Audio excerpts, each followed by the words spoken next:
Hi, friends, and welcome. Thank you for joining us for our holiday wine tasting event. It means so much to us to be here with you. Everyone in this room holds a special place in our Presilium family, and we feel very fortunate to be able to bring you together for tonight, a celebration. This year has been an exceptionally volatile one for the markets. At one point, the market was down more than 19%. However, you were prepared. And because of your preparation, we were able to take advantage of that volatility and once again deliver excellent results across your accounts. Your trust in us in moments like this means the world to us. By allowing us to be proactive on your behalf during those key times, you're able to reach even bigger and better financial goals. Thank you. Additionally, we want to take a moment to celebrate the amazing first year of our two newest teammates, Crystal Thomas and Cullen Martin. They made a tremendous impact right from day one, and I feel have raised the bar for our entire firm and what was an already exceptional team. And lastly, but most importantly, we wanted to celebrate you, our clients. We believe that we work with the best clients in the world, and not just the best clients, the best people. You are some of the most driven, caring, and kind people that we know. And we feel so fortunate to get to work with you each and every day. Additionally, we are so grateful to be introduced to so many wonderful people just like you. This year, we have been introduced to over 100 new families, more than ever before. Incredible. And the confidence and trust you have placed in us to take care of those most important to you is not lost on us. Our promise to you is that each and every person you introduce us to will also have an amazing experience and be in a better, more confident position after meeting with us. But I don't want to stand between you and three outstanding bottles of wine or our incredible sommelier any longer. It is my pleasure to introduce my great friend Brandon from Decision. Brandon will be guiding us through a tasting of three unique and exceptional wines, as well as sharing pairing ideas and recommendations for your upcoming holiday gatherings. Brandon, welcome back. We're excited to have you with us again. Thank you, Jerry. I am humbled to be back. It is always, this is one of the tastings I look forward to every season. And I hope I recognize some of you out there, even if I haven't met you face to face. I do recognize your names on the address list. Tonight we've put together some of my favorite bottles, some we've never talked about, at least the regions. We've also tried to cater this around not only holiday recommendations, so like holiday buying, holiday pairing, but also around Kermit Lynch's Adventures on the Wine Route. It is probably the benchmark wine book. I think we can actually say this. This is the benchmark wine book that exists, and a lot of wine books are relatively dry. They can be rather boring. I've read a fair amount of the boring ones. This one is such a joy. It's kind of like vacation reading. Kermit does a really good job of sort of immersing you in the environment, immersing you in his role as, especially in the 80s when he was kind of exploring these places that have never been brought to America before. The man is a pioneer in many ways, and a lot of things that we probably take for granted are because of him, at least in the wine world. And so some of my favorite sections have to do with some of these wines. He doesn't talk about champagne, but we're going to get to why he doesn't talk about champagne. You'll notice that of your three bottles, two of them are from Kermit Lynch. That was on purpose, to show you kind of like what he does. Like you can literally look on the back of a bottle, look at the label, and from that alone, you can buy or have confidence in buying the bottle. What a great way and kind of like a great means of exploring new wines without having to do much work on your own. So always keep that in mind. If you see that Kermit Lynch stamp, it's something that you should trust in and something you can pretty much buy blindly, provided it looks relatively similar to what you're looking for. Um, for those of you who don't know me, my name's Brandon Borkman. I've done about 650 plus tastings at this point, so I have been busy in both the virtual and live world since the pandemic. But my favorite part of this is bringing wine to you and connecting people. This is why we're here. We're here because of you. And I think wine does a really good job of celebrating that. So we will start with the bubbles, the champagne. Cheers to all of you. I will try to change my background as we change wines to help cue you. I hopefully I can get that on sync. But the bubbles first, and then we're going to go to the white wine, which is the Chablis, and then we're going to go to the red wine. The point of this is definitely to enjoy yourself, first of all. Secondly, to maybe gain and glean some sort of informative opinion about what wines you like, what wines maybe you don't like, and or a possibility of like understanding how to buy these wines in the world. But also open these wines. Don't be afraid of them like kind of going or dying a quick death in terms of oxygen. That's not going to happen. These are well-made wines, and you can drink them well into the weekend. So, cheers to all of you. We're going to start with champagne. Along the way, as always, please put your questions in the Q&A box. Use that function throughout. I'll keep an eye on it. Jerry will keep an eye on it. We'll do our best to make sure we get those questions answered. It is one of my favorite parts of interacting with you. So put those questions there. Observations are welcome too. Understand that wine can be complicated, but my job is to uncomplicate it. So ask those questions that are either burning questions or some that you just kind of have never been able to get answered before. All right, so we are in Champagne. And throughout tonight, we are in France. So Champagne is a region in France. We're in France because that is actually what Kermit's book is about. That's kind of the place that he put honed his sights on. That's the place that he began. That's the place he made popular. Probably the place he feels most comfortable. So we're kind of basing the two off of each other, and that's why we're in France. We could easily have gone to Italy, everywhere else. There's lots of places we can drink wine in the holidays, and that pair well with fall fare. But tonight we are drinking France because of this.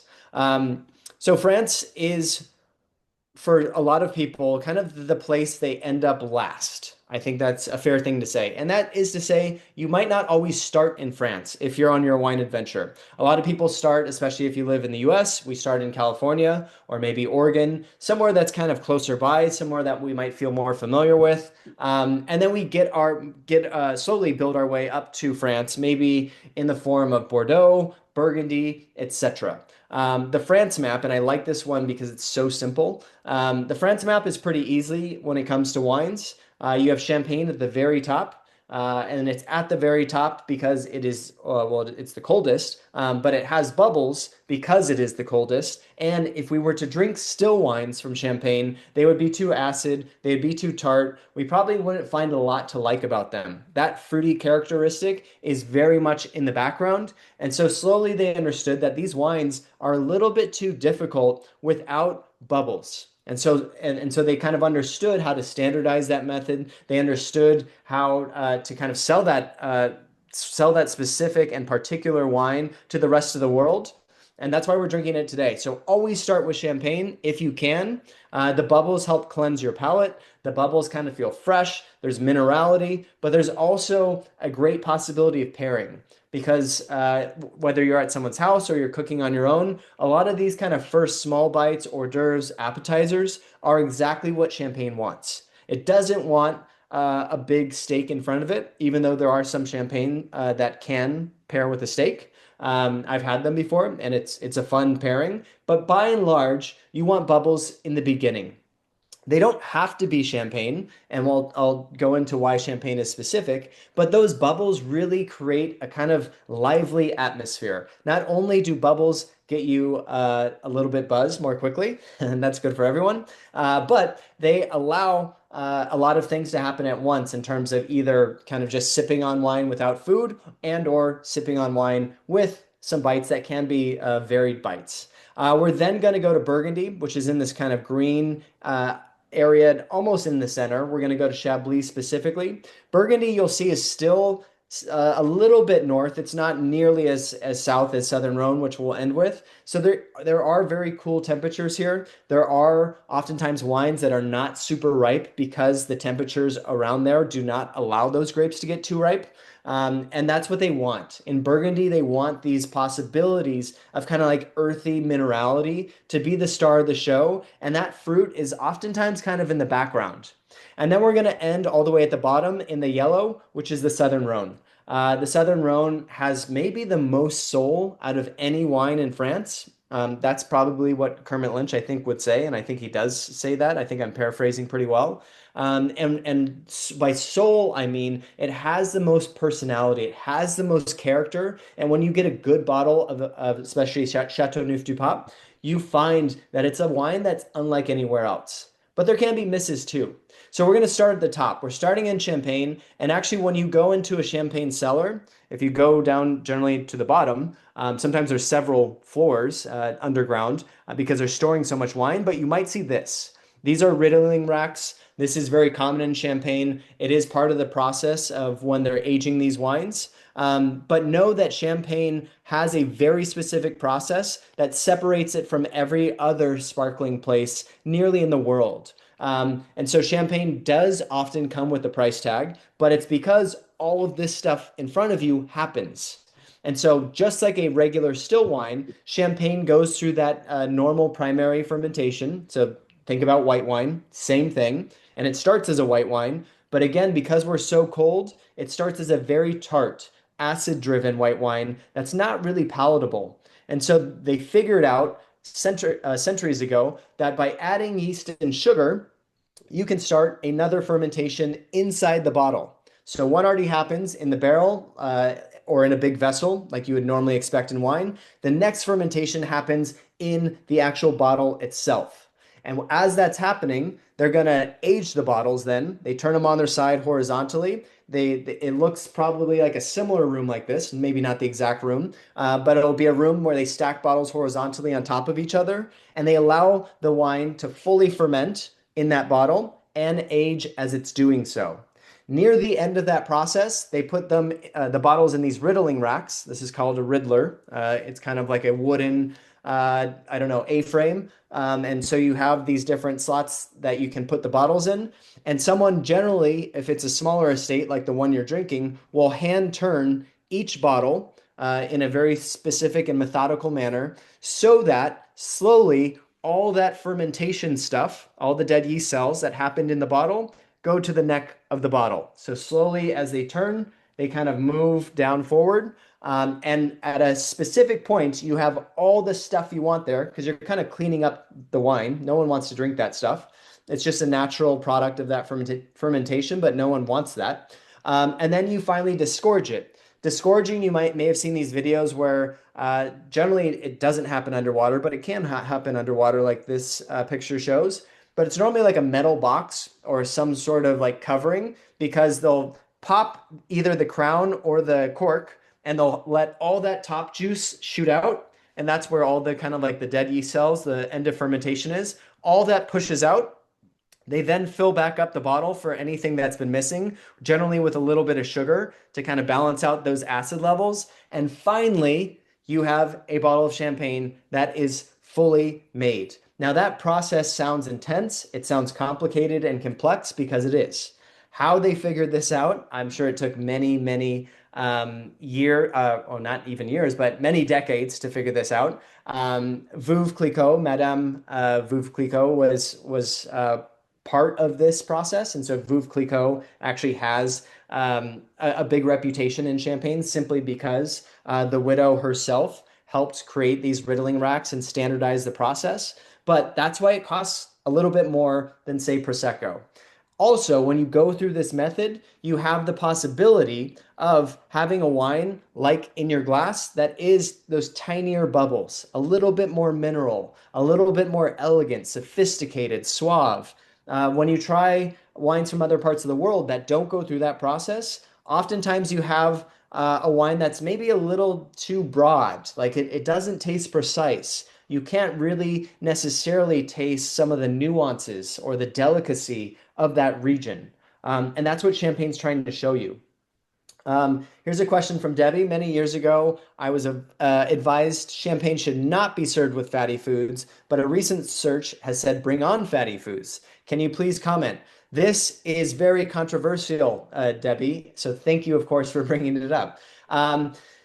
So yes and no. I would say so there's many styles of champagne. Some styles are very strict, and when I say strict, I mean they're kind of like laser sharp in their precision. Those are the types of champagne where you take a sip and you're like, "Whoa, they're like that. There's a lot of acidity there. There's a lot of things happening there." Other champagnes are the opposite of that. They're a little bit more oxidative. That means they see more oxygen in the process I just showed you. They have a little bit more sugar in them. We're not talking a lot of sugar, by the way. We're talking like 100th the amount of sugar in a can of soda, for instance. So we're talking about very, very small amounts of sugar. But if a champagne has a little bit more sugar, it is able to take on some fattier foods. But no matter, keep this in mind, acid likes to cut through fat in terms of food. So is it right that champagne wants fatty foods? To a certain extent, yes. Like especially cheese. Champagne and cheese can be really good. You just have to understand what type of cheese. Obviously, you might not want a super funky, like really, really heavy cheese to go with a champagne that's a little bit more precise, if that makes sense. Opposite of that, if you have a champagne that's a little bit has like more savory flavors, maybe it's a rosé champagne or bubbles, then you can start bringing on maybe charcuterie. Maybe you can bring on a little bit more of that denser fat. So it just depends, but always think that the acid wants to cut through the fat. So that's why wine, kind of the basics of wine and food go together so well. Great question. Brandon, we had one more question from our friend Jay. So what's the difference between champagne versus cava, prosecco, American sparkling wines? Do they go through a different process than this? Yes, great question. So the process I just showed you is going to be the process called method traditionnel, method champenois. This is the champagne method. In cava, actually, you generally find the same method by every single cava producer. So a lot of cava can be a great price simply because it's a different part of the world for sure. It's going to be by the ocean or on the east coast of Spain. Almost all cava is made there. And they use the champenois, the champagne method. So that is a good thing to keep in mind because you're going to save a lot of value there. And it could be like the right experience. You know, you're going to a friend's house, you're having a casual dinner, whatever.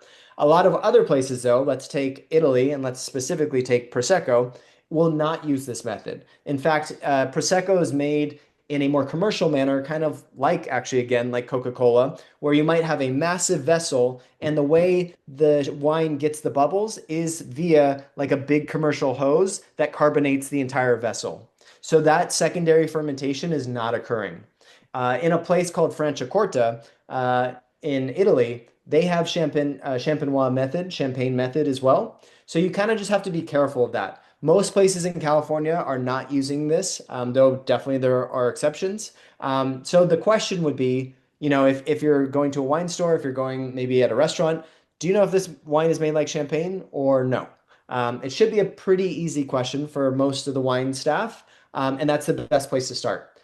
Because then you know exactly what you're getting. Are you getting those fine, tinier bubbles, or are you going to get bubbles that kind of taste more like sparkling water, might taste a little bit more dilute?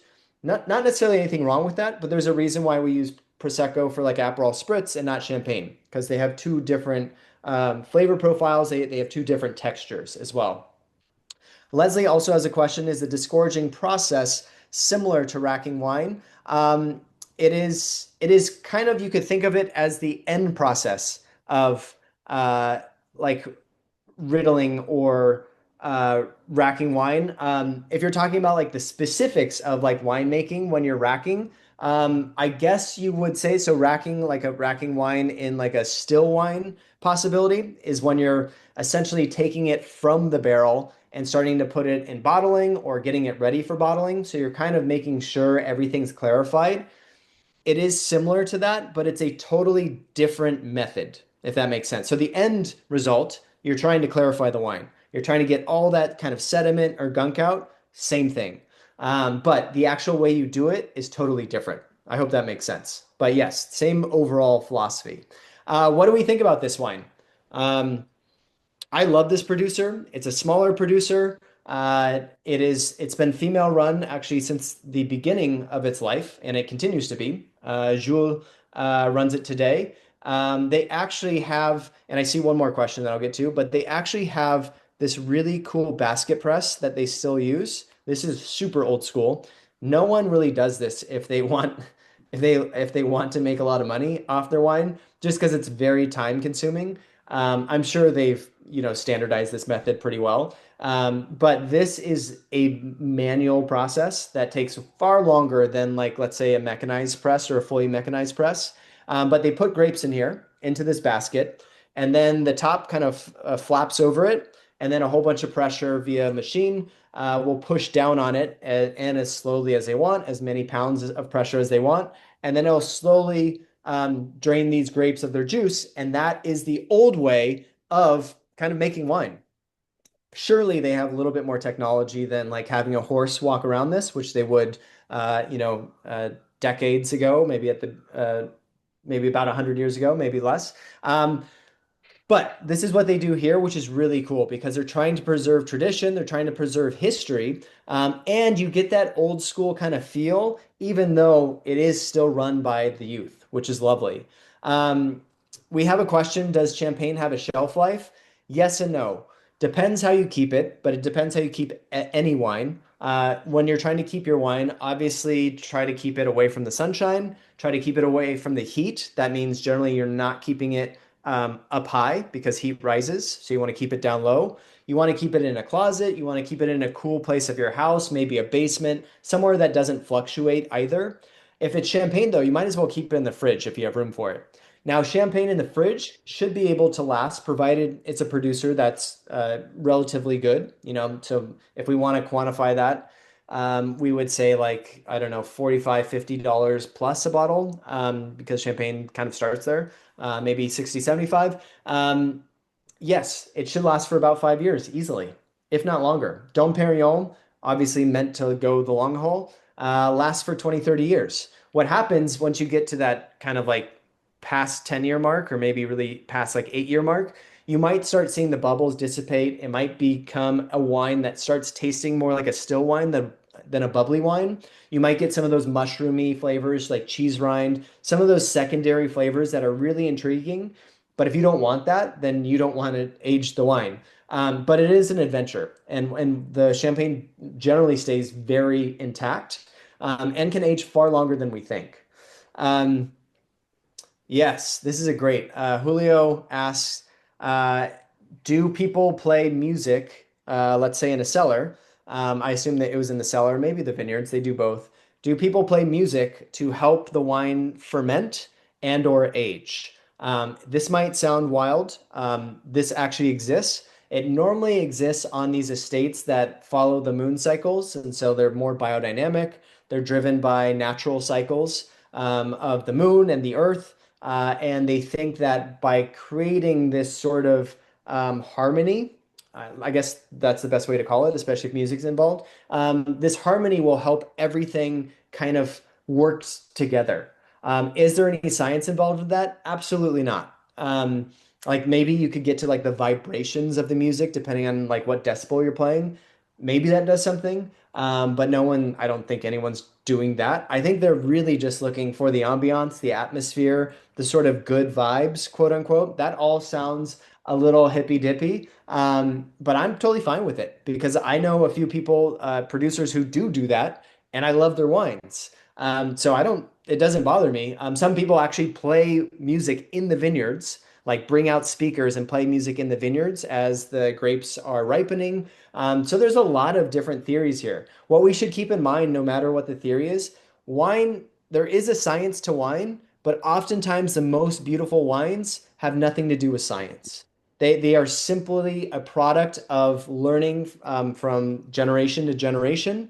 And some of the things these people do make zero sense. And yet, the end product is something beautiful. And generally speaking, that's where the magic of wine happens. In all those things that are anomalies, the things that cannot be explained, the things that defy science, the like aspects of the winemaking where objectively we should say like, hey, I think you should intervene. Like this looks like a problem. And some wine regions are even defined by their flaws or faults. And so this is the wild world of wine, and what makes it so exciting is that all these things can sort of go wrong, and yet something right comes out of it. And they purposely go wrong, or they purposely are kind of doing these eccentric things, thinking that it's going to help the wine. Um, I'm looking at these questions, but as I'm looking at these, pour your next wine, which is the Chablis, the white wine. I love this champagne. It's so good. Um, know that you are drinking a grower champagne, and that simply means it's a smaller house, a smaller family, as opposed to a big house. Now, a big house like Dom Perignon or Krug, and by the way, Krug is maybe my favorite champagne. There's nothing wrong with that. It's a difference in scale. Where a smaller grower is likely going to be paying more attention to their terroir, that is to say, the village where their grapes are growing, the soils, all these kind of more minute things because they have the capacity to do that. A bigger house, Champagne, likely can't do that. They're simply producing too many bottles and or their objective is different. And to see the quality of Dom Perignon and or Krug at the level they make it is astonishing. I don't know if anything else can really compare on that scale because the wines are so good year in year out and they make so many of them. It's like this perfect replication. It's wild. As I answer these questions, make sure you're smelling the wine. Probably one of the biggest parts, but especially for Chablis, that nose is so lovely. That nose of like iodine, salt, seashells, oceanic with lemon, maybe a little bit of lime in there too, like underripe kind of yellow fruits. I love Chablis, yellow and green fruits. John asked, do you stopper unused portion of the wine, the same as flat wine? So that was for sparkling. Do not put a stopper in your sparkling wines because it'll just pop off. If you have like those metal stoppers, the metal enclosures, do that. And they're normally like clip-on enclosures, so that creates like force, so it's holding it down. If you were just to put a normal stopper or a cork that fit in the bottle, it would pop off because there's so much gas in the bottle still that it's just going to blow it off because of all the pressure that will build up. A better idea, actually, if you plan on finishing that sparkling bottle within the next few days, just put it back in your fridge. Don't put a top on it. You'll be surprised how much gas is still left, how the bubbles preserve themselves. As long as you're not opening the fridge like a mad person, it's going to be fine. So don't worry about doing that. But the corks will fly if you put them in. How long can you keep? How long can you basically keep vintage or kind of like the highest cuvee? Generally speaking, you can keep those. Those are the bottles you want to keep like 10, 15, 20 years. I think in a perfect world, you start drinking a top cuvee at about 5 years old. That starts giving you an idea of where it is. 10 years old is really lovely if you have the possibility of doing that. I don't always have patience. So like that 5 to 10 year is for me like the golden period. If you get past that, that's really fun. Then the wine will start changing in different ways. Generally ways that if you're a wine geek, you're probably going to like it. If you're not, it's a possibility that you might not like it. So 5 to 10. Favorite vessel to drink champagne out of, and this goes right into our white wine. Using coupe or flute slash tulip, does it actually make a difference? Here's what I drink my sparkling wine out of.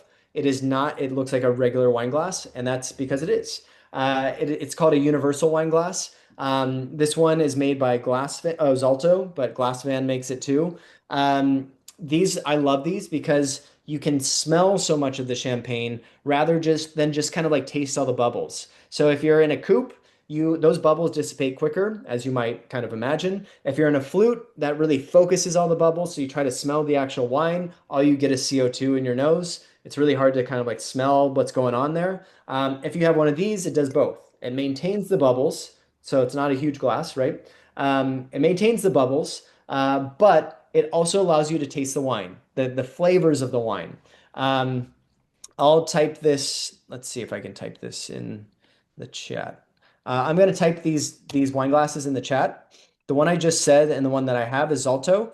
And then the other one is called Glass Van. And I just typed them. You'll probably have to click on the chat. Glassvan and Zalto, these are the best. I think Glassvan is a better price than Zalto. They're not inexpensive, but they are so worth it because you can put these in the dishwasher.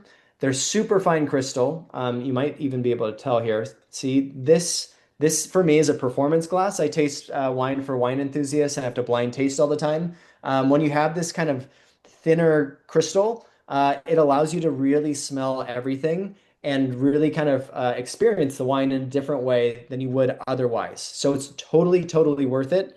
I'll just type in my answer, I guess. It's totally, totally worth it. And I totally think it's at least worth an experiment to try one of these glasses, especially if you can try them side by side. It is the best. I can't go back to the other glasses anymore, unfortunately. I sound like a glass snob. I guess I am allowed to say that.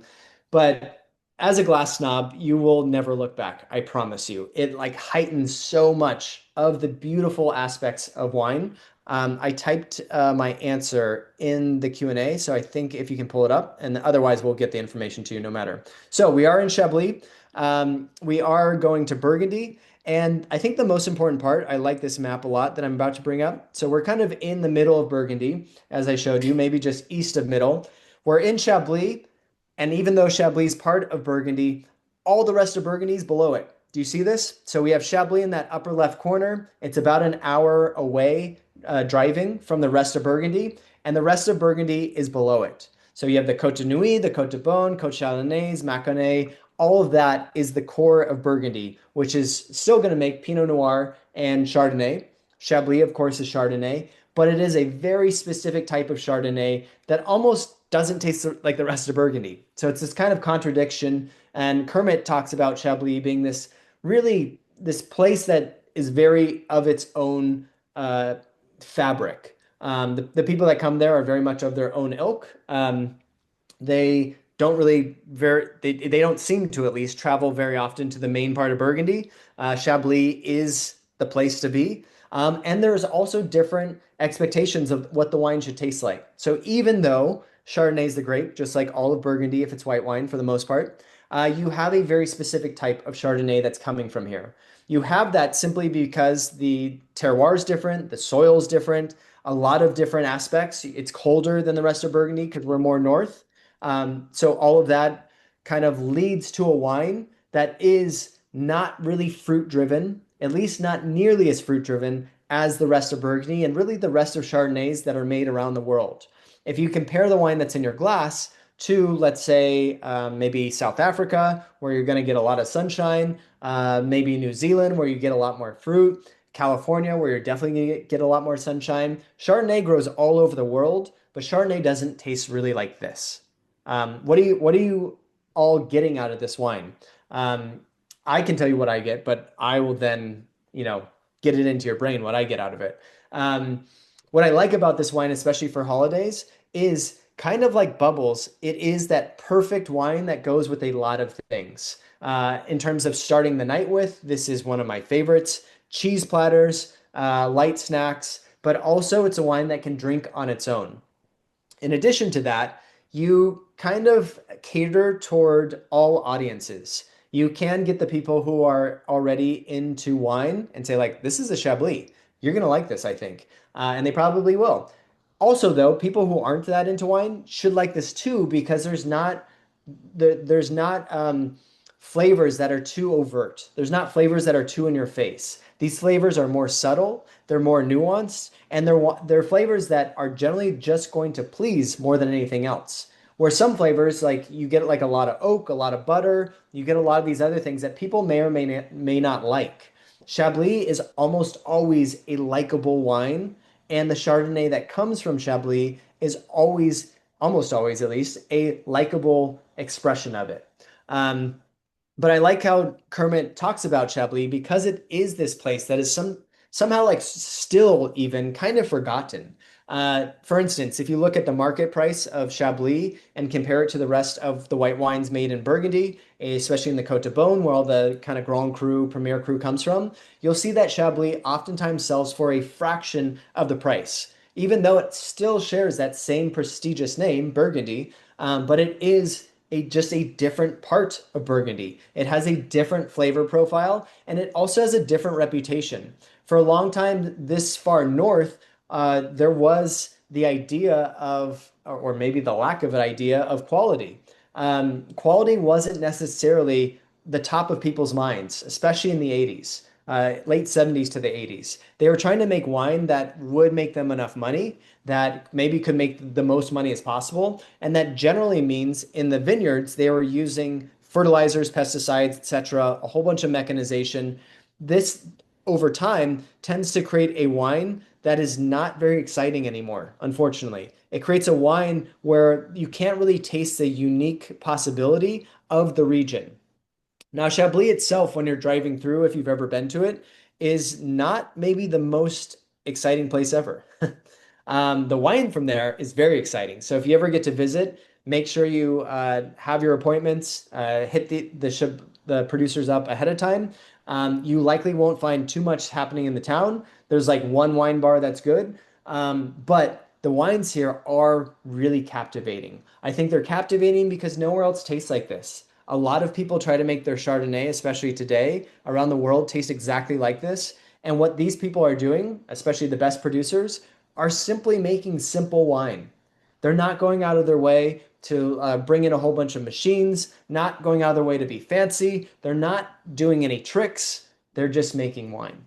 And I think this is exactly how it should taste. For me, Chablis is kind of the wine that you can drink every part of the year.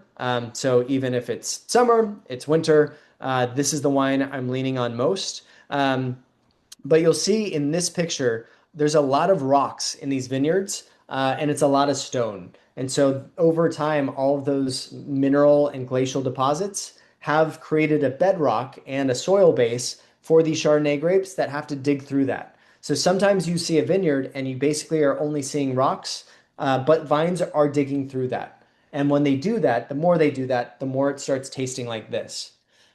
Is this surprising to any new Chablis drinkers? Savory, the producer, is also a Kermit Lynch pick. I would have never tasted them without Kermit Lynch putting the stamp of approval. I think it's one of the best producers out there. They have cuvées that go up, really not that expensive actually. Their old vine cuvée is also really delicious. It has this kind of really legendary Dovisat Ravenot type taste. Those are the two people who made Chablis what it is today. And there's a lot you can get out of it.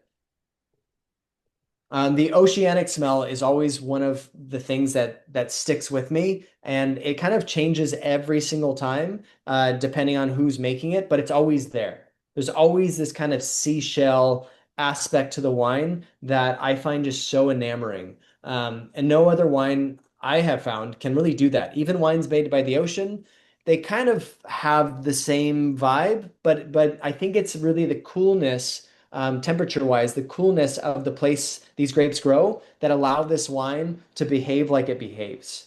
Um, Great question from Jackie and Mark. Uh, how does this compare to Sauvignon Blanc? Well, in fact, it compares really well to Sancerre. Um, and so Sancerre is actually very close. I'll bring up a map real quick just so you can see. Sancerre is another region in France. Um, and it's actually, if you're looking at the Loire, it is, so Loire is kind of this orange brown color. Sancerre is basically at the very eastern portion, so the really almost dead center of France.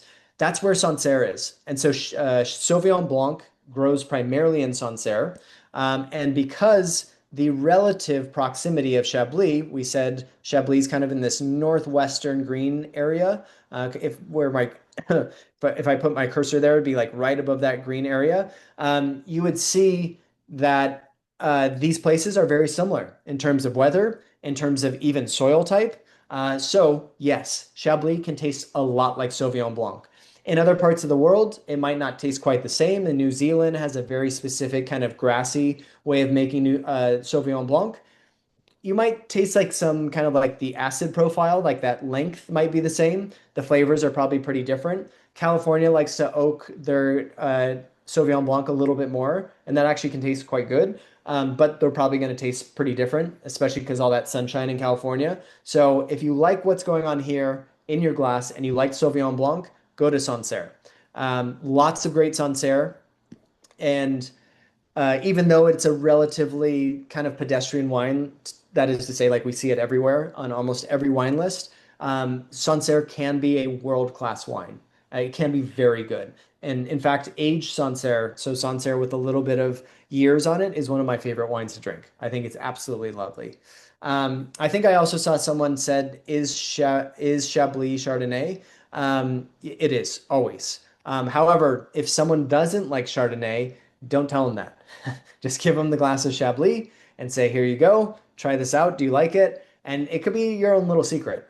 I've done that to a lot of people, not in a mischievous way, but most people don't understand that it's Chardonnay, and that's totally fine. All right, as we keep going, pour that red wine. Keep questions coming my way. A massively important part of white wine and Burgundy and Chablis is the year that it is harvested. That is the vintage, so the year that the grapes are picked. Some years are very hot. Some years are marked by a lot of rain. So that will affect the wine. And sometimes it means that the wine just, not as much wine was made that year. The volume was down a lot. Sometimes it means it's a super concentrated year. Like there's a lot going on in each grape. It's ripe, it's delicious. Sometimes we want sort of in between. We want a year that's marked, that's relatively stable. Had a nice summer, also had a nice winter. Everything looks good. Let's just keep it like this classically defined wine where it has like enough acidity, but it's also not too ripe. Every year changes, and that's what wine geeks really zoom in on. Which years are the best? Now, is there a best vintage for Chablis? In my opinion, no. It depends what you're into. It depends when you open it. Kermit has another. I like this other anecdote he has. He's in the Southern Rhone where we are now. If you're on the third wine, and it's the in your glasses Chateauneuf du Pape. He's also very near Chateauneuf du Pape, but a little bit further, just outside of the growing area of the Southern Rhone. And he's talking about this wine, this winery. That's a very humble winery. That's doing everything on their own, organic, all that stuff. And he's comparing them to Grand Cru Burgundy. And he's saying that, when he's going back from a hard days of work, what does he want to open when he goes home? Does he want to open that, $1,000 to $5,000, $10,000 bottle of Chambertin from Burgundy, which is going to be Pinot Noir if it's red, and it's probably going to be delicious? Or does he want this wine that's so outside of the growing zone, they have to call it basically like a table wine? Which does he want? Well, in Kermit's mind, he wants that outside of the growing zone, that table wine. That's how it's designated because it's not quite in any village, any specific village, because that is the wine that's going to have the most soul in that circumstance, just in that moment. Now, if he's at a big dinner with someone else, or he's celebrating, or he has a whole bunch of wine people over, surely that Chambertin might be the wine to open. But there are many situations that call for that table wine, to call for that wine that's not going to make you think too hard, that's going to make you feel pretty good, at ease. So always understand your situation and circumstance when you're thinking about opening a bottle. Now, that also goes with when you're thinking about which bottle to bring, because there are right and wrong answers to that question. The right way of thinking about that is, who am I bringing this bottle to? Am I bringing it to a whole bunch of people who might like really appreciate this and kind of like might understand how hard this bottle was to get? Or is it going to be people who down the bottle very quickly without paying much attention to what the label looks like? No problem and no judgment either way, but you should think about that because that will not only maybe save you money, depending on how you like to buy your wine, but it will also bring the right vibe to the situation you're going to. Now we are in the Southern Rhone in this yellow part, and the Southern Rhone is massive in terms of how much wine it actually makes. You've probably all seen Côte de Rhone. If you've never seen a Côte de Rhone, I want you to put that in the question Q&A box, just to see if anyone has never seen a Côte de Rhone. A Côte de Rhone can be a lot of things. It can basically be made nearly in any place of this yellow area, and especially also in the kind of orange area in the Northern Rhone too. There are definitely a little bit of stipulations there, and there are things that are not allowed, but by and large, a lot of things are allowed. And what I'm getting at is grabbing a Côte de Rhone from the wine rack of any place you go to, even if it's a famed wine store or a famed restaurant, is a dangerous proposition because you have no idea what you're going to grab. There's so much of it made that you simply cannot tell by blindly buying a bottle, grabbing a bottle, what it's going to taste like. It could be one of the most mind-blowing bottles of your life. I've had Cote that is that good. Or it could be an offensive bottle, one that you just like, this is gross. Like the alcohol is high, it just tastes over extracted. That is to say, like the tannins are just massive, and the fruit feels all over the place. So this is a difficult place to buy wine. Keep that in mind. It is one of the places that will reward you tremendously, especially because you can find some bottles in the Southern Rhone that don't cost a ton of money and they perform at a high level. But what you want to do is pay attention to the producer. The producer is going to help you a lot. So this is a magnified or zoomed in version of that place I just showed you called the Southern Rhone. Know that we are at the bottom of France. And so if you've ever been to Marseille, taken a train down from Paris to Marseille and then taken the train down along the coast, and go all the way to the border, or the Italian border, you will know that it's beautiful. It is so beautiful. The ocean is right there. It's oftentimes very hot. What you might not understand, though, in the winter, it can get very difficult. It can be freezing. The Mistral wind, this violent wind, comes through a lot of these beach towns. And if you, like, I was just in Marseille a few months ago, and like they have shutters on the windows for a reason. And they want to keep those shutters closed when the Mistral comes through because this wind will whip up things very quickly. This same wind goes through these vineyards and does a lot to calm down these grapes. So you can imagine most of the year it's getting a lot of sunshine in these vineyards. Well, that Mistral is going to come through and make sure it preserves acidity, make sure that everything that, all the ripeness, all the kind of all the sunshine qualities these grapes had will kind of be balanced out by this Mistral wind. It will make sure all the grapes are not rotting. It will put all that cold air back through the vines and kind of achieve this balance. Now, I say balance, but at the same time, this is an area that generally has pretty high alcohol. If you're smelling your wine and you can tell that, yeah, you're right. I mean, this is like a 15% plus alcohol. What that means, though, is also this is a perfect wine for winter, fall. It's also one of the best wines to bring for the holidays, generally because, and not everyone does this, obviously, but generally because there might be some sort of red meat on the table. There might be something from the barbecue. There could be kind of like heartier fare, maybe like a stew. All these different things are exactly what this wine wants. And so when we talk about fat and acidity, well, this wine wants a fatty food because it can cut through all that. However, it also has the bones, the structure, the tannins, the texture to hold up to something that's a little bit heavier. Does that make sense? When you smell this wine, you should also, or at least try to pick out this idea of, well, two ideas. One is sauvage, which is kind of like wild. There's a lot of wild notes in Southern Rhone wines, and that French word is generally used as a descriptor for Southern Rhone wines. And then garrigue is kind of like this herbaceous, wild herbaceousness, where like a lot of kind of maybe like wild flowers, wild scents, wild herbs are all coming together and creating this kind of brambly, berry-driven, earth-driven nose. And this is Southern Rhone to a T. Like you cannot get more Southern Rhone than what's in this. What does everyone think about this wine? There are possibilities of this wine being too big, but it's the balance that we're looking for. We try to give you a wine that has a little bit of age there, so it's not brand new. But understand this wine can live 10, 20, 30 years without wincing much. Um, and that's a testament to how it's made or what it can actually go through. Again, I'm going to change from this map, but we're in this red area called Chateau Neuf du Pape. It is the heart of the Southern Rhone, as you can see, and there's a lot of different villages around it that make similar wine, but this is like kind of the grand noble wine of the region. There are exceptions, of course.